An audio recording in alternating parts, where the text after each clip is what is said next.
اپنی زندگی میں اللہ کی مدد کی طرف بڑھیں، مالک کی مدد کا حصول اختیار کرنے کی کوشش کریں، اللہ کے ساتھ اپنے آپ کو جوڑیں۔ اگر اللہ کی مدد نصیب ہو، یہ جو ہم جتنا ڈرتے رہتے ہیں، سہمے رہتے ہیں، پریشان رہتے ہیں کوئی کیا کر دے گا، ہمارے ہاں نا ہر شعبے میں معاذ اللہ ایک مافیا ہے، الا ماشاء اللہ۔ وہ مافیا کہتا ہے میرے ساتھ ملو گے تو میں چلنے دوں گا، ورنہ میں نہیں چلنے دوں گا، مارکیٹ میں آ ہی نہیں سکتا فلانا بندہ، کیونکہ یہاں ہمارا قبضہ ہے۔ اور میرے بھائی پھر بہت سارے لوگ جن کی نیتیں اور ارادے بڑے اچھے ہوتے ہیں شروع میں، وہ بھی اس مافیا کا شکار ہو جاتے ہیں اور ان کے رنگ میں رنگ جاتے ہیں۔ یاد رکھنا، کسی شخص کی بلیک میلنگ کا کبھی شکار نہ ہونا، کبھی کسی کی میٹھی اور مسجع مکفہ باتوں کا شکار نہ ہونا۔ کوئی کیا کر سکتا ہے اگر اللہ مددگار ہو تو؟ جس کو رب کریم اٹھانا چاہے اسے کوئی گرا سکتا ہے؟ ہم یہ ڈرے ڈرے سہمے پریشان فیصلہ کرنے کی طاقت نہیں، مجھے چلنا چاہیے کہ نہیں، اٹھنا چاہیے کہ نہیں، کرنا چاہیے، اٹھ باندھ کمر کیوں ڈرتا ہے؟ پھر دیکھ خدا کیا کرتا ہے۔ حضرت عبداللہ ابن عباس فرماتے ہیں میرے نبی پاک علیہ السلام نے میری تربیت فرمائی، حضور نے میری تربیت فرمائی، اور محبوب پاک علیہ السلام نے فرمایا عبداللہ یاد رکھنا، یہ نوجوان دوست میری بات لکھ لیں، پریشان لوگ میری بات لکھ لیں، جن کے پاس قوت فیصلہ نہیں وہ اس بات کو لکھ لیں۔ حضرت عبداللہ ابن عباس فرماتے ہیں میرے نبی پاک علیہ السلام نے مجھ سے فرمایا تھا عبداللہ سن، اگر ساری دنیا مل کے تیرا کوئی نفع کرنا چاہے کر نہیں سکتی جب تک میرے رب کی رضا نہ ہو، اور فرمایا ساری دنیا مل کے تیرا کچھ بگاڑنا چاہے تو عبداللہ بگاڑ نہیں سکتی جب تک رب کریم کی حکمت کا تقاضا نہ ہو۔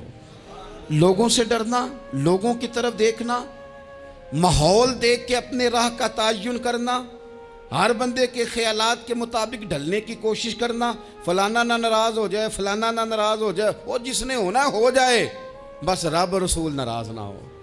اپنی زندگی میں اپنے مالک کو مولا جان کے، بل اللہ مولاکم، اللہ تمہارا مولا ہے، وَهُوَ خَيْرُ النَّاصِرِينَ، وہ بہترین مددگار ہے۔ توجہ جب بھی کریں رب کی جانب کریں، اپنے دل کا قبلہ درست رکھیں، سوچوں کے زاویے سیدھے رکھیں۔ میرے بھائی مالک جب بندوبست کر دے نا، جب مالک بندوبست کر دے پھر ایسا بندوبست کرتا ہے کہ لوگوں کے پاس نا چارہ نہیں رہتا۔ حضرت مریم رضی اللہ تعالی عنہا پاک باز تھیں، مسجد میں رہی تھیں، پر مالک کی حکمت کے تقاضے بڑے عجیب ہے نا۔ پھر جناب مریم کو اللہ تعالیٰ نے بغیر شوہر کے اولاد عطا کر دی۔ یہ بات ہی ایسی تھی، وہ کسی نے کہا تھا کہ مخلوق تو فنکار ہے اس درجہ کے پل بھر میں سنگے در کعبہ سے بھی اصنام تراشے، تم کون ہو کیا چیز ہے داغ کبابی، لوگوں نے تو مریم پہ بھی الزام تراشے۔ تو لوگوں نے کہا کدھر سے لے آئی بچہ، تیرا باپ تو ایسا نہیں تھا، کہاں سے لے آئی؟ اللہ کرے میں آپ کو سمجھا سکوں، ذرا اپنے آپ کو وہاں کھڑا کریں کہ ایک پاک باز عورت، پاک باپ کی بیٹی، طیب ماں کی بیٹی، اور اللہ کے گھر میں پرورش پانے والی خاتون، ایک وہ وقت اور ایک یہ وقت کہ اس عورت کو کٹہرے میں کھڑا کر کے پوچھا جا رہا ہے کہ معاذ اللہ تیری گود میں بچہ جائز نہیں ہے، کہاں سے لائی ہے؟ اب خود سے صفائیاں بندہ کتنی کو دے، کتنی کو وضاحتیں کرے۔ اور میں نے تو اپنی زندگی میں دیکھا ہے زیادہ وضاحت دینے والے کو بھی لوگ جھوٹا سمجھنے لگ جاتے ہیں، زیادہ وضاحت دینے پر بھی لوگ کمزوری کا اظہار سمجھتے ہیں کہ کمزور پڑ گیا۔ آپ صلح کی کوشش کرتے ہیں، سامنے والا بزدل سمجھ لیتا ہے، زیادہ وضاحتیں بھی کمزور کر دیتی ہیں۔ اب حضرت مریم کو کٹہرے میں کھڑا کر کے کہا بچہ کس کا ہے؟ تو پھر خدا بندوبست جب کرے، اللہ جب مددگار ہو، تو پھر حضرت مریم کی گواہی درختوں سے نہیں دلوائی، اس نے پتوں سے نہیں دلوائی، پھر فرشتے نہیں بھیجے۔ حضرت مریم کہنے لگی مجھ سے نہ پوچھو، وہ جو پنگوڑے میں ہے اسی سے پوچھ لو، ان سے پوچھو نا، وہ کون ہے پوچھ لو، ان سے کر لو سوال۔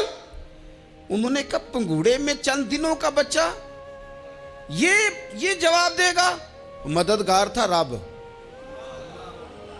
ان کی برات کا اعلان کرنا تھا مالک نے، اور جب مالک اعلان کر دے، جب مالک تیری صفائی دینا چاہے، جب مالک تجھے دنیا کے سامنے نکھارنا چاہے، تو پنگوڑے میں لیٹے حضرت عیسیٰ بول کے کہنے لگے انی عبداللہ آتانی الکتاب، فرمایا میں اللہ کا بندہ ہوں، رب نے مجھے کتاب عطا کر کے نبی بنا کے دنیا میں بھیجا ہے، میں اللہ کا بندہ ہوں، کتاب لے کے آیا ہوں، نبی بن کے آیا ہوں۔ پھر پنگوڑے سے اعلان ہو گیا، پھر بچہ بول پڑا۔ اور یہ ایک دفعہ نہیں بات ہوئی، یہ بنی اسرائیل میں ایک جریج نام کے شخص بھی تھے جو نماز پڑھ رہے تھے، بعض نے لکھا ہے نفل نماز تھی، اماں نے پکارا تو آئے نہیں، تو ماں کے منہ سے نکل گیا تو اتنی دیر تک مرے گا نہیں جب تک کسی بے حیا عورت کا منہ نہ دیکھ لے۔ تو وہ عبادت گزار تھے، لیکن لوگوں نے ان کی عبادت، ریاضت، پرہیزگاری کو نہیں دیکھا، بس ایک عورت کو بھیج کے الزام لگوا دیا۔ وہ عورت آیا جایا کرتی تھی، اب آ جاتی ہیں عورتیں، مسئلہ پوچھنے کی نیت سے بھی آ جاتی ہیں۔ ماحول میں کچھ جگہ ایسی بھی ہیں جہاں عورتیں دم کرانے کے بہانے آ جاتی ہیں۔ وہ خاتون آتی جاتی تھی اس خانقاہ پہ، آستانے پہ، یہ بخاری میں موجود ہے۔ پھر اس نے کہا میری گود میں جو بچہ ہے یہ انہی کا ہے۔ مجھے بتائیں کیسے بندہ وضاحت دے؟ حالات خراب ہو گئے، لوگ کٹیا جلانے لگے، ماحول اور طرح کا بن گیا۔ میرے نبی پاک علیہ الصلوۃ والسلام فرماتے ہیں پھر اس رب کے بندے نے کہا مالک تو کریم ہے، تیری مشیت کا تقاضا آیا جو میری ماں نے جملے بولے تھے، پر اب میں وضاحت دینے کے قابل نہیں رہا، اب تو ہی کرم کرے گا تو دروازہ کھلے گا۔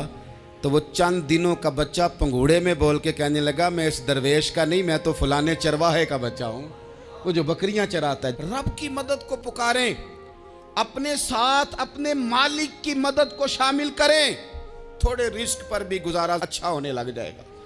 سارے لوگ آپ کو گرانے کی تدبیریں کر رہے ہوں گے اور مالک آپ کو عزتیں عطا فرما دے گا، اس کی بارگاہ سے حکمت کا تقاضا اور ہو جائے گا۔ ہم نے ساری زندگی لوگوں کو راضی کرنے میں گزار دی، ساری زندگی